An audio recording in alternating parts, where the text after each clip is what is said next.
Okay बच्चों, संबंध एवं फलन की एक्सरसाइज 1.1 की आपने प्रॉब्लम बताई, फर्स्ट का 5th पार्ट। आप लोगों के लिखने के तरीके में भी थोड़ी सी गलती हो रही है, तो मैं आपको कुछ पार्ट्स लिख के बता रही हूँ, तो आप इन्हें इस तरीके से ठीक कर लीजिएगा। ओके, अब देखते हैं हम फर्स्ट का 5th पार्ट। इसमें क्या गिवन है हमें, फर्स्ट के 5th का भी ए पार्ट है ये, ठीक है। इसमें रिलेशन गिवन है R = XY सच दैट, ये जो दो बिंदी हैं इनको क्या कहते हैं हम, सच दैट, यानी XY इस प्रकार हैं, उनका रिलेशन गिवन है X तथा Y एक ही स्थान पर कार्य करते हैं, यानी X और Y दो कोई भी व्यक्ति हैं जो कि एक ही जगह पर कार्य करते हैं। अब हमें इसमें स्वतुल्य, सम्मित और संक्रामक सिद्ध करना है। तो इसे सिद्ध करने के लिए सबसे पहला पॉइंट हम लेंगे स्वतुल्य। स्वतुल्य जैसे कि नाम से पता चल रहा है, अपने तुल्य, यानी कि दोनों सेम होने चाहिए। X belongs to R, X belongs to R, तो कोई भी दो व्यक्ति जो सेम है वो एक ही जगह पर कार्य करेंगे। तो यहाँ पर हम इसका रीजन लिख देंगे, क्योंकि X एक ही स्थान पर कार्य करते हैं, ये इसलिए का निशान है, इसलिए R स्वतुल्य है।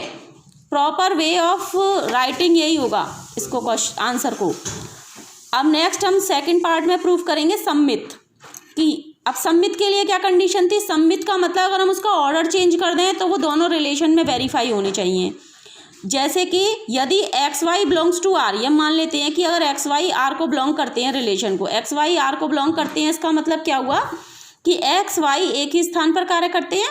ओके, अब इट्स इम्प्लाइज टू, अगर X और Y एक ही स्थान पर कार्य करते हैं तो Y और X हम इसको उल्टा कर दें तो वो भी एक ही स्थान पर कार्य करेंगे। तो इसीलिए we can write its implies to YX belongs to R, इसीलिए R सम्मित है। अगला आता है अपना संक्रामक। संक्रामक के लिए माना XY belongs to R and YZ belongs to R, ये दो रिलेशन में हैं, ये दो पेयर्स हमारे ऑर्डर्ड पेयर रिलेशन में हैं, ये हमने मान लिया। अब हमको प्रूफ करना है कि XZ बिलोंग्स टू R होगा। तो इसके लिए पहले हम इन दो रिलेशन के अकॉर्डिंग अपने रिलेशन को लिखते हैं कि XY एक ही स्थान पर कार्य करते हैं और YZ एक ही स्थान पर कार्य करते हैं, क्योंकि ये रिलेशन को बिलोंग करते हैं। तो इसका मतलब X जहाँ काम करता है वहीं Y काम करता है, और जहाँ Y काम करता है वहीं Z काम करता है। तो इसका मतलब X और Z भी एक ही स्थान पर कार्य करते हैं, तो इसलिए हम लिख सकते हैं XZ एक स्थान पर कार्य करते हैं। तो its implies to XZ belongs to R, यानी ये भी रिलेशन को बिलोंग करेगा।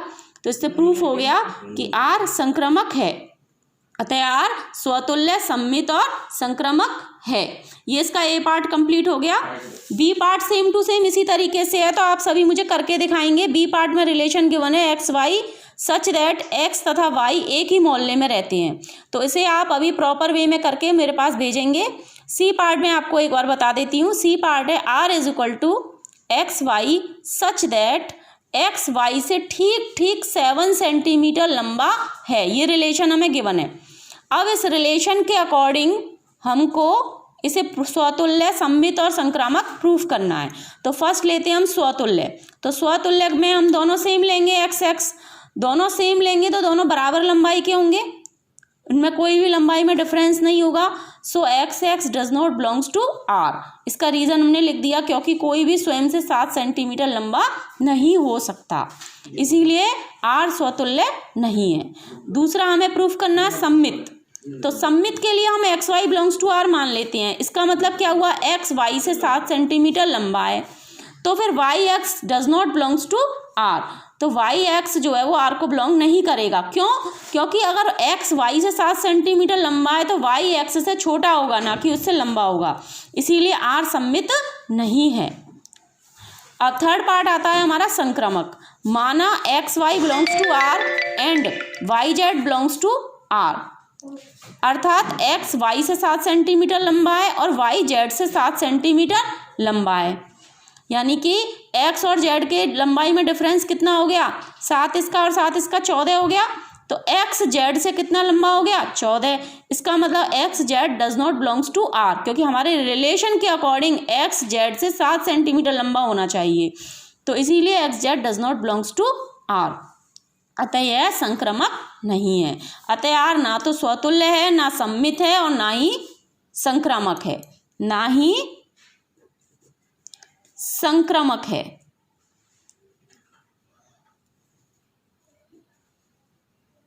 आई होप आपको अच्छे से समझ में आया होगा। अब बाकी के जो पार्ट्स बचे हैं उन्हें इसी के बेस पर, इसी के मेथड के अकॉर्डिंग कोशिश कीजिए। नहीं आए तो मुझे दोबारा प्रॉब्लम भेज दीजिएगा। ओके।